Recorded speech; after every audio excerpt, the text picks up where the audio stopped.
Then we have Surah Al-Sharh, also known as Alam Nashrah. I need to make mention of this because in it is a lot of comfort for myself and yourselves. We have a problem in life. When we have a problem, Allah says, don't worry, with that difficulty, there is ease. You will never know what ease is all about unless you've been through difficulty. Those who have a beautiful life, sometimes they are still worried and depressed because they don't know what it is like to have suffered a little bit. So Allah's blessing, He makes us suffer slightly so that when there's a little bit of ease, mashallah. You know, a man who's always driven a Rolls Royce will never know what it's like to ride a bicycle to work. Two ways of making them ride. One is, the doctor tells you you're about to die. Allahu Akbar. And you need to ride to work. Immediately everything is given up. Why? Because we're worried about dear life. That's why. If you see people, subhanallah, I've seen a man who had a carrot. And he was pretending like he's smoking this carrot and nibbling on it. And I told him, I said, my brother, what made you nibble on this carrot? He says, my doctor told me I can't smoke and a good replacement is a carrot. I said, Allahu Akbar. You're stuffing your mouth with a carrot because of a doctor, but when Allah told you smoking is bad, then you didn't want to listen. Your own maker said it. Allahu Akbar. May Allah make us from amongst those who eat carrots rather than smoking cigarettes. Really.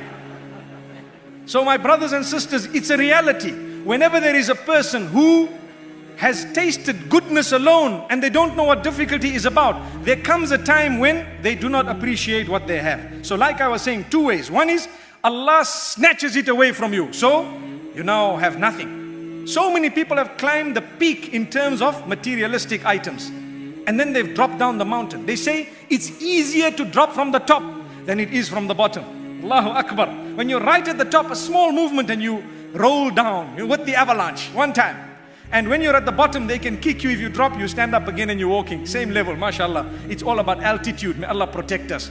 Another thing is when you drop from the top, greater likelihood of breaking more bones. When you drop from the bottom, I might have just hurt my head slightly, just say ouch and carry on. May Allah subhanahu wa ta'ala protect us and grant us humbleness. So remember, sometimes Allah wants you to go down so that you appreciate the bicycle after you had nothing. Yet 10 years ago you had the Rolls Royce. May Allah bless us. So Allah says, and I'm sure we know the verses, verse number 5 and 6. فَإِنَّ مَعَ الْعُسْرِ يُسْرًا إِنَّ مَعَ الْعُسْرِ يُسْرًا. Indeed, with every difficulty or with difficulty there is ease. And indeed, with the difficulty there is ease. Some of the scholars of linguistics, they have analyzed the statement and they say al-usr is referring to the same difficulty. And yusr, because it is common, is referring to a different point of ease. So this verse would mean that with difficulty there is ease, and with the same difficulty there is another point of ease as well. Which means with every difficulty there are 2 points of ease. That's the mercy of Allah. May Allah subhanahu wa ta'ala alleviate the suffering that we are all going through in our own little ways. Remember, it's a gift of Allah to keep you in check.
Yusuf.